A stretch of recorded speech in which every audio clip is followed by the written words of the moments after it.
Hi, everybody. How are you all? Hi, it's Jacqui and Susan. Hey there. Hi. Carpool coaching. Carpool coaching. Number one. No, day number one, the truth is, we are coming out of COVID, and this is our first phase. We're not inside the car, like people are not inside the home or facilities. Correct. We are outside. And we both know our histories and our families and where everybody's been. So we are very comfortable being outside together doing this. Everyone's on phase 3. Susan and I are moving a little slower, but we're getting there. We started first and we're ending last. What can I say? It's okay. We're cautious people. Slow and steady wins the race, There you Susan. go. There you go. I feel like a turtle already. Yeah. So what are Susan and I doing today? Great way to start. Well, I think one way we can discuss is like, how do you reconnect with people you haven't really been with in a long time, and the importance of reconnection? Yeah, it's so big. Right. It's so big. It is. Like, we've had our children. Right. And our grandchildren. And starting to phase in some friends and external family members. yes, but keeping it extremely limited. I know for myself, because I don't have little kiddos around the way Susan does. You know, she's got a lot of extended family. Yes. My husband and I have actually started having one couple at a time. Again, because we're over 60, we know how everybody has been doing it. Right. We're very cautious because of the mortality rate if we do catch COVID. Outdoor dining, we have tried it in a couple of restaurants now that have always done outdoor dining, so we know how they work. We know the owners. There's a safety issue on our balconies and backyards, but no food sharing. Right. None. Zero. Right. Well, we actually had my husband and I just celebrated 33rd anniversary, and we actually had extended family. We had my brother and his family, and my husband's 2 brothers and their family. So that was like the first time we got together with our extended family members, and it was all in the backyard, free to move around. And we actually went to a lovely place. There is a place in Old Westbury. I think it's Old Westbury, whatever. It's ran by Ram Caterers. It's a kosher catering. Really? And what they actually did, they set up their parking lot with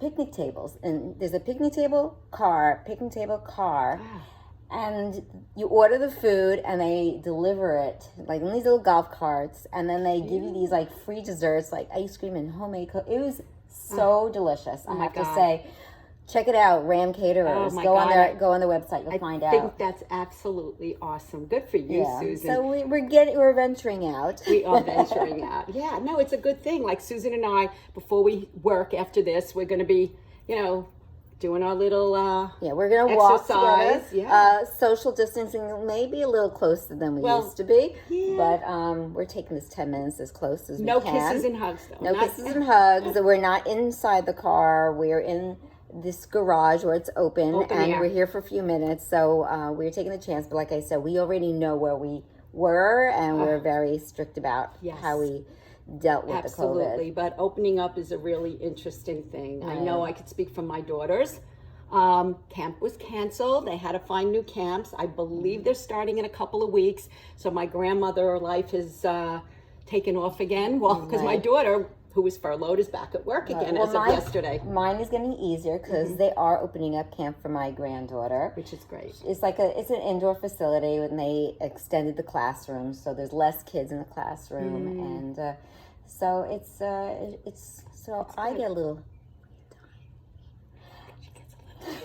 Yes, it's all good. It's all good. And I've been singing Mary Poppins like it's going out of style, as you can tell. It's been a Mary Poppins day yesterday. Right. But it's just really interesting to watch the how people feel about the opening up all around the country.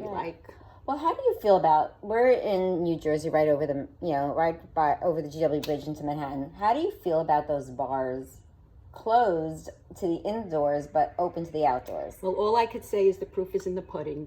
When you look at some of the states in the Southwest and the South, and they absolutely opened, in my opinion, since you asked Susan, way too prematurely. They were still spiking and opened up because they wanted the freedom to the younger people needed freedom for whatever reason. They also didn't wear masks. They were close up. The ability to earn is important, and we all get the financial piece. Right. But if you get sick, or God forbid, you get sick as a young person and then visit your parent or your grandparents, there has to be some thought in that area. I agree. And that's what I loved about what New York and New Jersey and Connecticut did. I mean, they really used science and watched those numbers go down. But I think it's because we had it was such an epicenter. I think that was also, we were like on edge more because of that, and we're careful. We know there's so many people have lost their lives or their loved ones to this disease, and we learn from our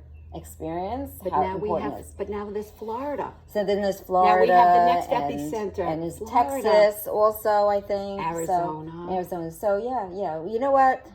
It teaches you less in the South when it's gorgeous and warm and sunny. Don't have to go outside when we're stuck here in the snow yet. Yeah, there you go. Yeah. But I think, the phasing is good. I mean, absolutely getting the impression that this is not a short-term thing. This is going to be going on for a while. Right. It's becoming a way of life. So where are you with the opening up, realizing that there might be another year of this until there's a vaccine, if you want to take it. Right. I think people are afraid of, we're coming down, but are we going to come back up in the fall, October, November, flu season? The flu season is big. So understand that. Get out every day now while you can. I can't stress it enough. Well, you are allowed, but always be cautious. Just because the stores are open, just because everything is, I don't believe people should be engaging in hugs and kissing friends just yet. And you may not do it for a long time. Yeah. Well, sorry guys and girls out there who are single. Yeah. But relationships are important. So, so you got to keep your relationship. It's healthy for you, relationships, right? But going back to dating, I'm hearing what you said. Think back to when HIV was big, and even to this day, when you're dating, it's if you're a responsible person dating, you really do want to know that somebody has been HIV tested. Right.